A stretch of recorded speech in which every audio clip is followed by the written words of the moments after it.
you had to be vaccinated, and then we had to be in quarantine. And it was so serious at the time that I actually had to do a petition to go to Ireland, just so that the school know I really wanted to go, and that I wanted to go, and that I was going to take the necessary precautions to be safe. So once we got into Ireland, we had to do a 5-day mandatory quarantine. So we all just did our studying in one building all together and everything like that. We couldn't really leave the premises like that unless it was to get to the food, but they had a really good food delivery service, so a lot of us just stayed inside. And then after the 5 days, we went to go get COVID tested, and yeah, everybody was clear. And then we had to walk around with our COVID vaccination card on us. Like, you couldn't, like, the town wasn't open, so every single time we go, so we had a COVID card. So Ireland took COVID really seriously. My experience with currency and expenses, so the US dollar was a little cheap compared to the euro. So yeah, but I budgeted pretty fairly. So I was able to, you know, make it do with my food. But I ran into a little situation because Ireland has really nice clothing stores, and I'm a clothing fanatic, so I went to Pennies a lot, and I spent a lot of money there. But our room and board, they had a kitchen there, and it was like a party style, so we were able to cook our own food. So a lot of money didn't need to be spent on food or anything like that. And then we did take a lot of excursions to different towns like Derry or Londonderry, depending on how you want to say it, Cork, Belfast, and then we visited some other excursions, which I will talk about later. And then last but not least, English, they like the language there. What do they speak? They speak English primarily, but they do speak Celtic. And for me, this is a bit for me. They said like they have strong accents that you can't understand them. I understood them pretty well. Like the only person I couldn't really understand was Willie, and he was our doorman at our facility, and his accent was pretty strong. But if you paid attention to what he was saying, you can understand him really well. Okay, so obviously this trip was for minority groups, and so I am Black American, I'm Black, and have Black girl hair. And I didn't really consider that when I was traveling, and I ran into that issue because Ireland, it's not primarily known to have Black people there. And so when I got there, I was like, oh yeah, I'm wearing my natural hair out. And so like, how am I supposed to like navigate that? Like, what if I ran out of my hair products? Like, I need my gel and everything like that. Of course I did pack some, but it wasn't enough. And you know, you just want to buy some other things. So like, it was like one of those situations. So a little bit of tips and tricks for natural girls or people that have curly hair. Pack all of your hair products before you go, because if you go there, they're going to be overpriced.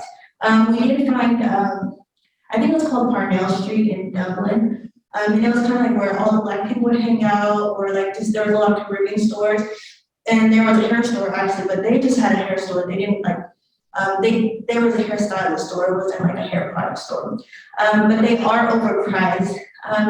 The people in Ireland, there wasn't a lot of Black people. There wasn't a lot of people who looked like me. And then, so sometimes I'll get like awkward looks, but nothing too like drastic from America, because America, I get looks like all the time. And race, I come to find out that when I was walking, they'll look at me and they'll hear I'm talking, and they're like, "You're from America." And I'm like, "Yeah, I'm from America." And like, "Oh, where in America are you from?" Like, California. Like, "Oh my God, you're from California!" Like, they really were fangirling over the fact that I was from America. Like, they think that we were rich or something. And I have you know, I am not rich by any means. So it was just like they very much just seeing my Americanness opposed to my Blackness, which was not only a new experience for me, but since this is the Frederick Douglass Global Fellowship, later on I'll talk about how Frederick Douglass also felt the same way. So it was a parallel between the two, which was a nice experience to have. So it is Black History Month, so I would like to touch on this a little bit. I'm Black 24 hours a day, 12 months, 365 days, like that's my whole existence. So like just having a month dedicated to my Blackness is pretty awesome.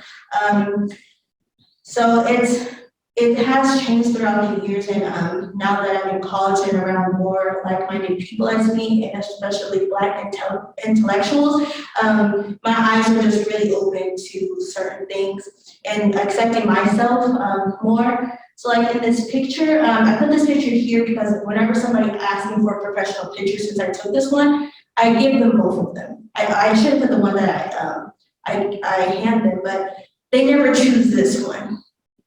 And when I show people this picture, they're like, where are you at? I'm like, oh, I'm at the US Consulate's house. And I chose to make a statement. The pic that's in my hair is a fist. I decided to wear my nose piercings out because a lot of times we are defined, oh, my hair is also an afro. So all of those things seem to be not okay within society to wear, and everything is pretty much like all professionalism standards, all standards that our America has created has been based off of the white male outlook, and I really don't like that. So I'm just trying to live my best self and understand that my hair is professional, the way I talk naturally is professional, the way I look, my features, my clothes, to everything, it's acceptable. So this is the 1 month where I do that unequivocally, and I just try to live in it way more. And this is the wonderful bell hugs, rest in peace. And then this is one of my recent favorite quotes. It says, I believe that this nation can only heal from wounds of racism if we begin to love Blackness.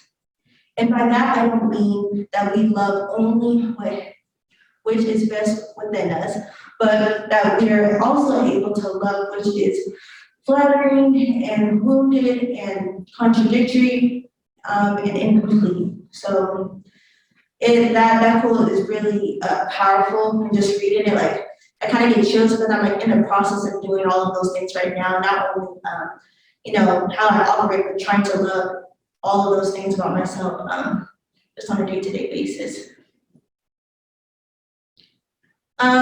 So now we're going to talk about why the Frederick Douglass Global Fellowship is like the Frederick Douglass Global Fellowship. So Frederick Douglass, if you didn't know, he was an abolitionist, an orator, a performer, and so many more things. He was actually the most documented or pictured African American of his time, and so like you're gonna see a lot of like, I don't know how he was photographed so many times, but it is just astonishing. So his story, as a slave, he began to experience the freedom of his mind. So he would read books and he'll understand like why am I still in this predicament? Like why I'm getting all these tasks, like I can I believe, excuse me if I'm wrong, but he was working at a dock or something. He was documenting doing all of these things that the oppressor said that they couldn't do, that he couldn't do, but yet he's doing it way more than they're doing. And so he's like, okay, well, I'm gonna do this on my own. He didn't want to be a slave anymore, so he escaped with the help of his wife, Anna Marie Douglass. She actually sewed up his costume to wear and everything like that, got him the money, and so he was able to make it to Ireland.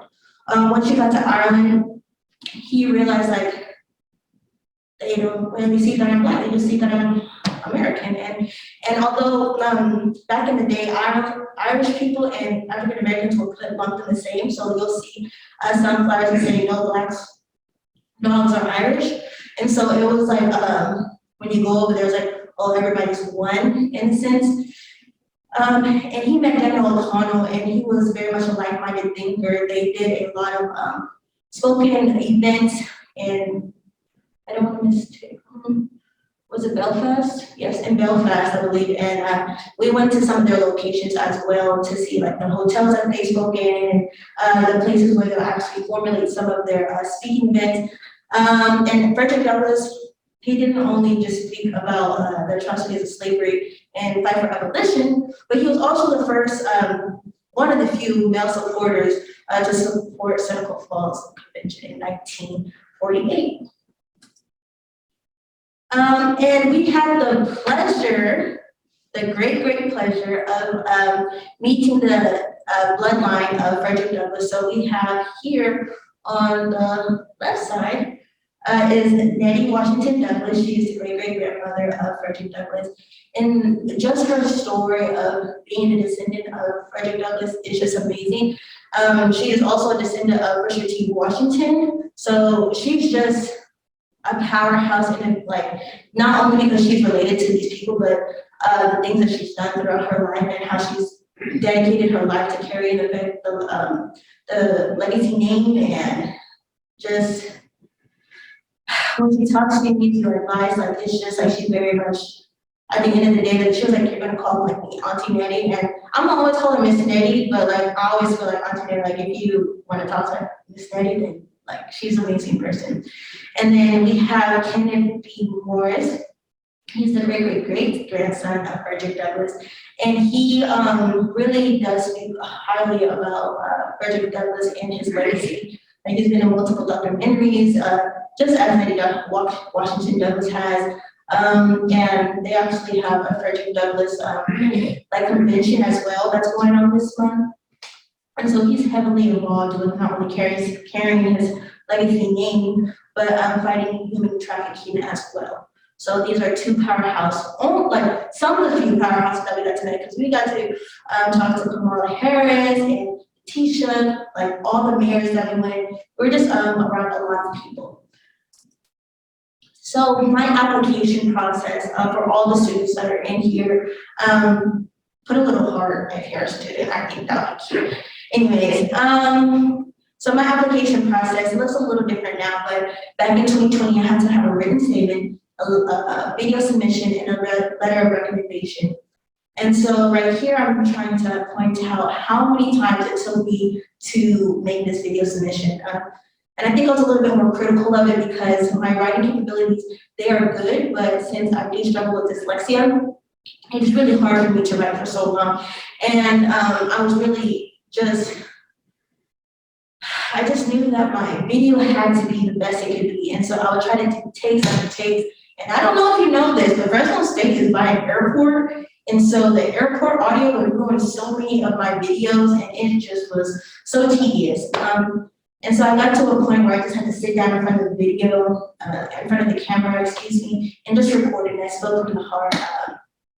And so, yeah, from there I got accepted. I'll go into that story a little bit right now. So I applied on Valentine's Day. That was the day that it was due. And I just waited, and I got a phone call when I was leaving my class, and they said, hello, Mistique, you know, you're missing a part of your application. Like, it's not really, like, you didn't really need to fill it out, but can you fill it out now? And I was like, okay, yeah, I will. And so I was like, why are they emailing me about, like, calling me about it? I guess it must be urgent. And so a couple of days later, I was in Starbucks. I get a call from like a crazy number, but I don't really like to answer, you know, random numbers, but I was like, I guess I'll answer this one. You know, I think it was from Maryland. I don't know where it was from.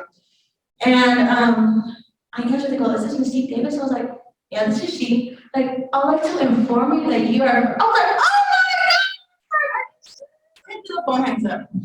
And I'm like, what? It's like, what happened? And then they're like, oh, sorry, the phone hung up, you're still accepted. And I go home, and I'm so excited, and then I get an email saying, unfortunately, you have not been accepted for the Frederick Douglass Fellowship. And I'm like, what? Like, are you serious? And then I get another email saying that you have been accepted, but it's like a law. And then that's when they said, oh, we actually sent you the wrong one, you are accepted, da da da da.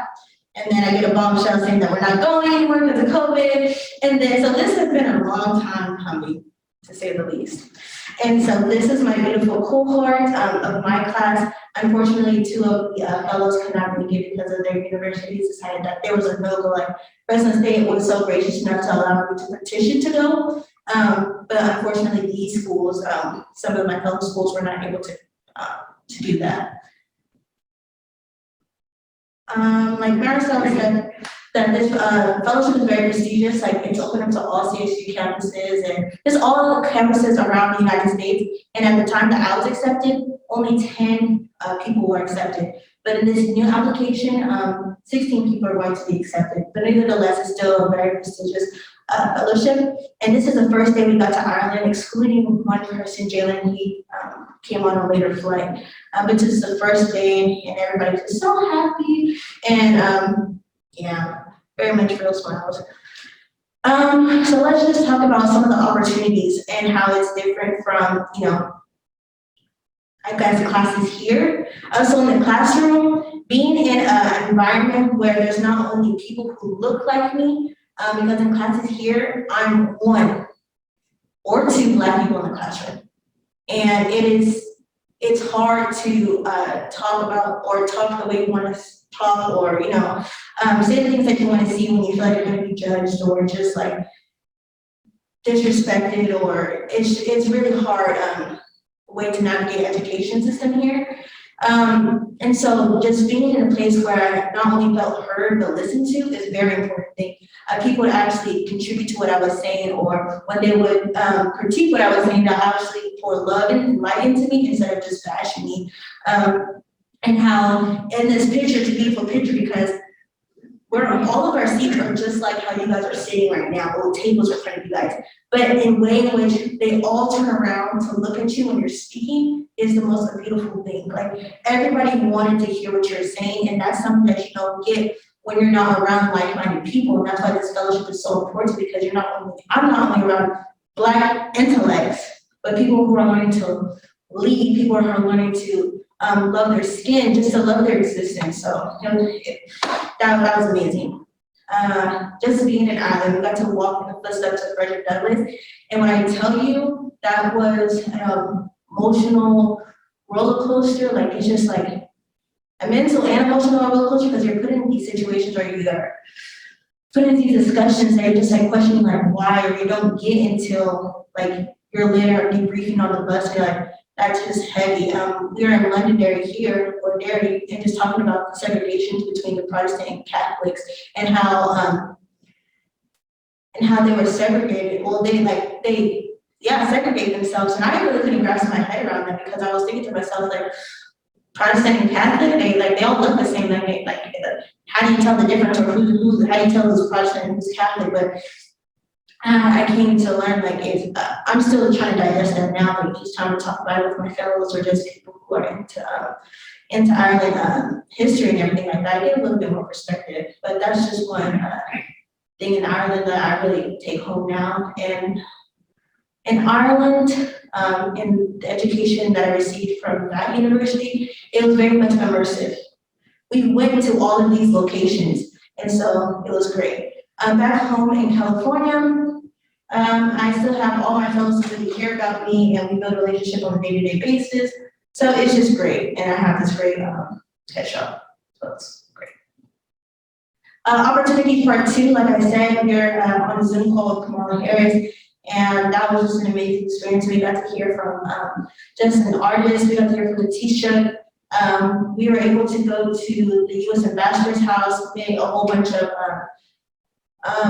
like different mayors and everything like that. I have a picture of that one, but I didn't look too pleasant, so I didn't include it here. So some of the memories that I have, Ireland, one thing that I love about Ireland is that they have a metro system, and so it's easy to go different places. So we went to Bray, and that was like a little easy hike, but well, it was like a 2-mile hike, but it was so steep. So it's just like, oh man, but when we got up there, it was so beautiful, kind of a trip.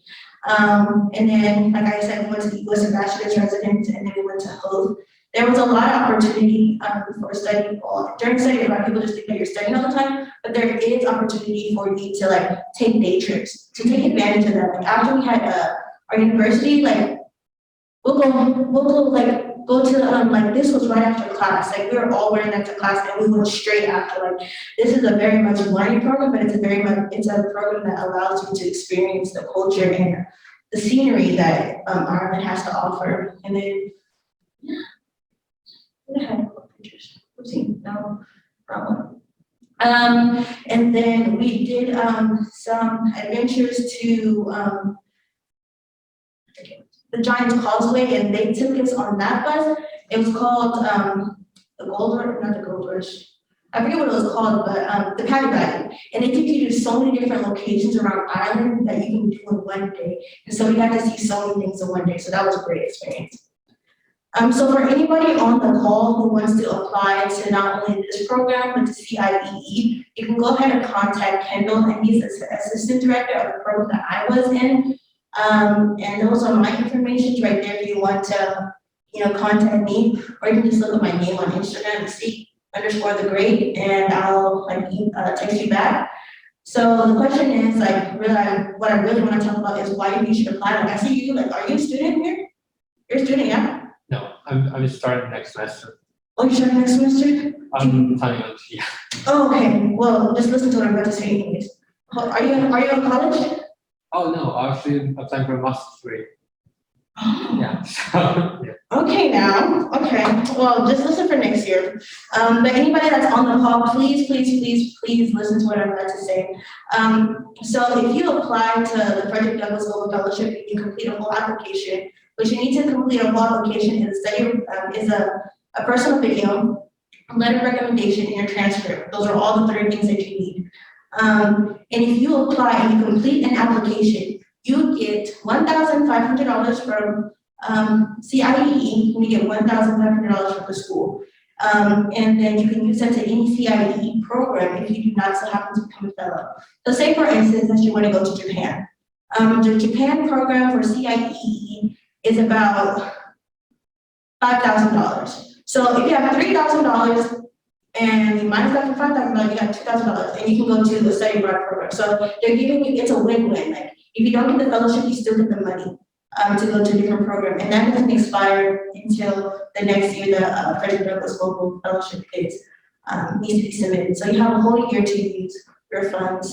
So you need to apply just because you never know. I'm an alumni there, and they said if people apply from Fresno, they have a higher chance of getting it. So even if it's just for a fluke, I'm actually helping an individual fill out their application a little bit later in this week.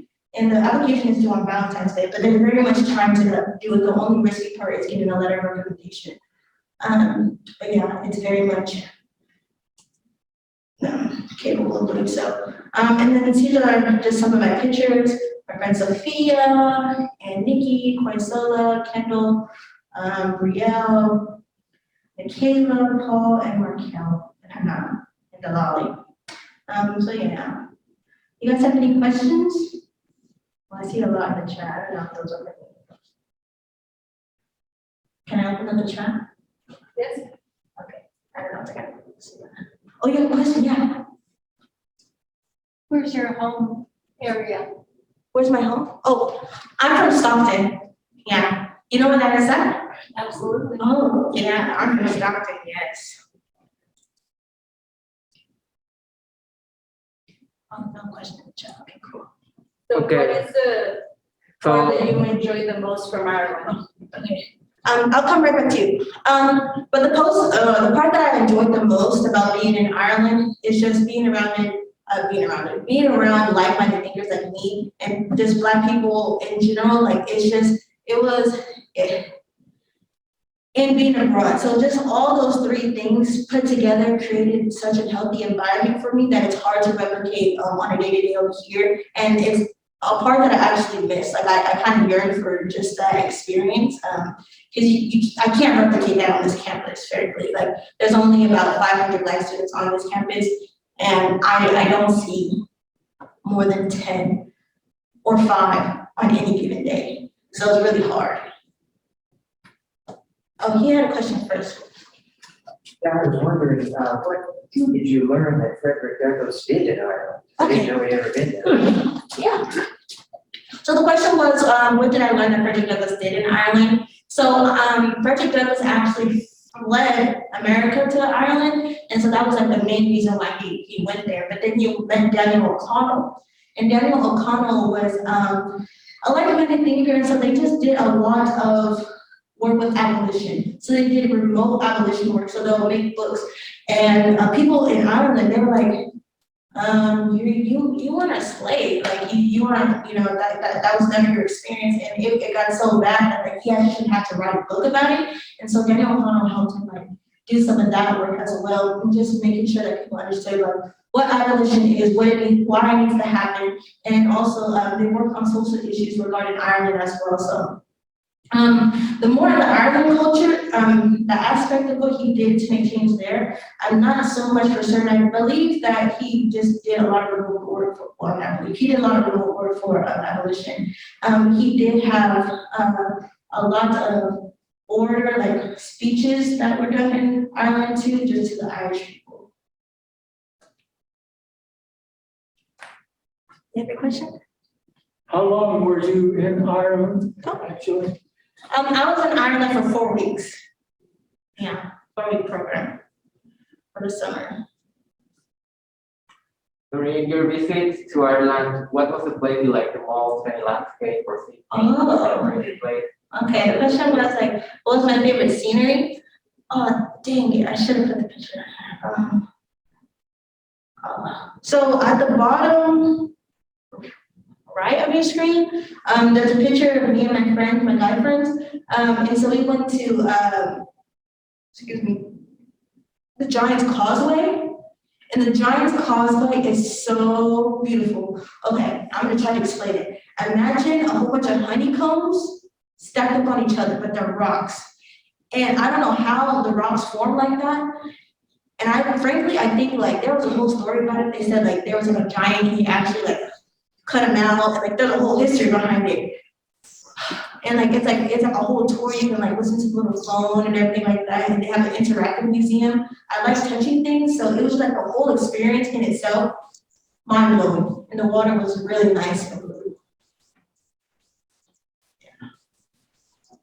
How do you find differences between America and Ireland when it comes to day-to-day things like food, like going out? Yeah, that is a very, very good question. So the question was, what are the differences from Ireland on your day-to-day, like food and going out? So just, I don't know if you know, but the Ireland culture of drinking is like a real thing. Like they'll just drink in the middle of the day. That is true. That is very much true. And so they recreationally drink, and it's very much healthy. So you'll just see like everybody just going outside, drinking their beer at the pubs or whatever the case may be, like not really open. So that was like a big culture. So they're always like, not always, but we went out like 4 times, and it was like lively. And so the big difference from America to Ireland is that even when people are intoxicated around me, you can see like it's publicly intoxicated. I never felt like scared. Like I can walk by myself. Like there was a time when everybody went and I catch the tram after them, and I didn't really worry like, oh, something was gonna happen. And people were visibly like intoxicated, and they'll come up to you and talk to you, but everything was fine. The Garda, they didn't have guns or anything like that. Everybody was just talking to everybody. Food-wise, I can say no flavor at all. There's no flavor. The salt does not taste like salt. It's just not good. Another thing, if you don't like your food in Ireland, like in America, if you don't like your food, you don't have to pay for it. I didn't like my food. I didn't know I was gonna pay for both meals. I paid for the meal I didn't eat and the meal I got. You know, so it's kind of suck eat that part. Yeah, that was the difference. Yeah. Didn't you have any corned beef and cabbage? I hate to tell you, this is, okay, I'm gonna say this, disclaimer, let me take my food comment back.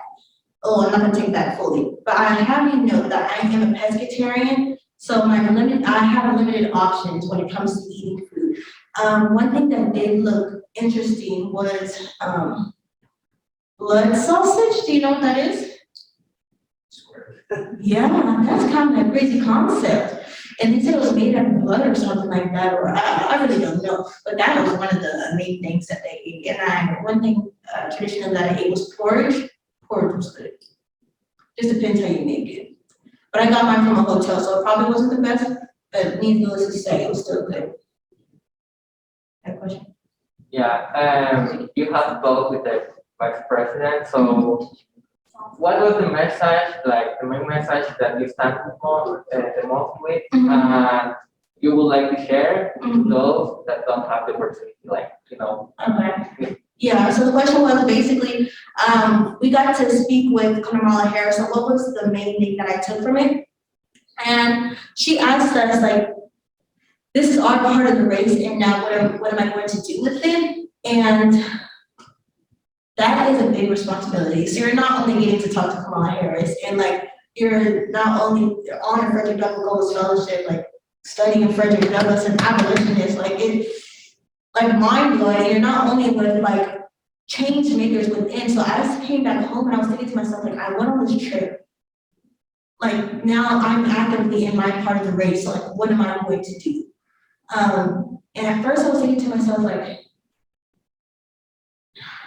I'm just gonna work on myself, but I do need to have like a lot of self-growth. And I was like, but I really don't, like, I'm just like, that's not doing enough. So I'm doing that, but, and so what that means is like, just very much being Black unequivocally and just 24/7, 100%. And I try to live in my authentic self because I found myself like just catering to the white society and it's not, it's my thing, I can't do it anymore. And so another thing is, like Maricela said, like you guys have this great platform here, International Coffee Hour, like, and I'm thinking to myself, this is where I learned about this fellowship. This is literally where I learned about the fellowship. So it is my turn. What am I going to do? I'm going to make sure I get a lot, and I'm going to tell as much people as I can about this opportunity because it's like a win-win situation. You don't only get an opportunity to deal with like-minded thinkers, but if you don't so happen to get the fellowship, you still get money to go abroad. And if going abroad is something that you want to do, this fellowship is a one step getting you closer to do so. So thank you so much for asking that question, because I think about that question often because they gave us a baton, a literal baton. And I look at that thing every single day and I'm just like, it's my turn, you know? Anybody else have any questions? I have a question. While you were there in Ireland, did you get a chance to look into the occurrence of like Bloody Sunday, the history of that? Yes, oh my gosh, Bloody Sunday. We went to, correct me if I'm wrong, because we went to a lot of places. Did Bloody Sunday, it took place around like on a soccer field or something like that? Do you know what I'm talking about? No, it was in town. It was in a town. It was in a town, but Londonderry. now it's a soccer field. Oh, is it? Yes, it's a soccer field. And so they have a lot of, they still have some of the architectures there. And correct me if I'm wrong, that was where like about 17 people passed away. Mm-hmm. There was, Yeah, and they there have was a a mass shooting between the two. The military shot some of the people. Yeah, we've seen it. Because of the long history between the Catholic and the Protestant. Mm-hmm. So did you get a chance to, go through some of that history while you were there? That was a lot of the history. We actually, that when we were going to, I believe, I think it was Londonderry, yeah. We went to the place where Bloody Sunday took place, and we seen, it's now a soccer field, like I stated, but there was actually a museum with some of the artifacts that were from it. Like it was like a very immersive thing, and they had on this one, in this one room, a picture of all of the victims and like their bios and everything like that. And it was just very like, okay. And then so we're taking that journey, and we're very immersed in the Ireland culture. So when I tell you, I felt the division between the Protestant and the Catholic, it was heavy. Like our, I don't want to, our instructor, our professor was I forget which one he was a part of, but he was a part of either one. And so when we were walking to certain places, he'll get called derogatory things. And I'm just like, it was heavy to watch because I'm just like, he would handle it so professionally. But it's just like I would think like they'll be on his best behavior because you have all these students falling behind you, kind of like on a field trip. But needless to say, they will still say rude things to people. Like it was astonishing. So to answer your question, did I learn about it? Yeah. And did I feel it? Like not in the sense that, other people that are from that nation did, but I definitely felt the tension. For sure. Did you get a chance to see some of the wall? It was painted? Actually. Some of the photos from the wall? There was a wall that Frederick Douglass was on, that we took a picture with and everything like that, but we also got to walk the track. There was two spaces where it was like a safe zone, and then like they have to close the doors in between. I think I forget what it's called, no man's land, I believe that's what it's called. And like at a certain time of the day, they'll open the gates, and at the certain end of the day, they'll close the gates. And so it was just like, we're walking through there, and it's just like heavy, and you can just feel like the tension. And then when you go through like a little town, there's this one wall that is like super, super tall, like, I don't know, it's just so tall, and it's put up there because people will throw bombs at each other, like gasoline, like when you have in a little water bottle and you put fire fluid, yeah, they'll throw that at each other, so they had to build up a wall. And so they have black taxis, and the black taxis are just basically people within that town trying to make money off of like the segregation and everything that's happening between them. So like when people do black taxis, it's like, you know, if you're not in the Irish culture, you don't understand it. But like now that I like am more aware, that I would never go into a black taxi because like that it's rooted in hatefulness. Like people, our instructor Ray, he lost his best friend because he married someone of a different religion. Like he no longer has his friends, and it's just astonishing to me. So thank you so much for asking that question, because yeah, I did. Yeah. What were some of the rude comments? What do you call rude? They're like I don't know their slang, like they have derogatory words like like their Irish lingo is their Irish lingo, but like it's like, what does that mean? Like I can't tell you because I forgot, but it's just like that was the derogatory comment. And so like Ray doesn't really repeat everything that's heard, so it's just like, yeah, it's just like basically their equivalent of things you're not supposed to say to people, they say them like full-fledged to somebody. Yeah. Well, not to somebody, to them. They didn't say nothing to me. Any last comments? Zoom? People in the Zoom, no last comments or questions? All right. So thank you, Mistique. We really. Oh, someone had a question? Oh no, I just need to go on camera. Okay. So Mistique, we really appreciate, what a better way to start coffee hour than celebrating Black History Month. So it's not just today, but the whole month. If you, I know the library has a lot of expositions about Black History Months, and there is different events happening on campus. So I feel very proud of Mistique for sharing her experience, and also it's create a lot of Black awareness here on campus. As she mentioned several times, sometimes there is no students that look like her. So we really appreciate you coming today. For those that are in Zoom, this is picture time, so feel free to open your cameras if you want to be in the picture. So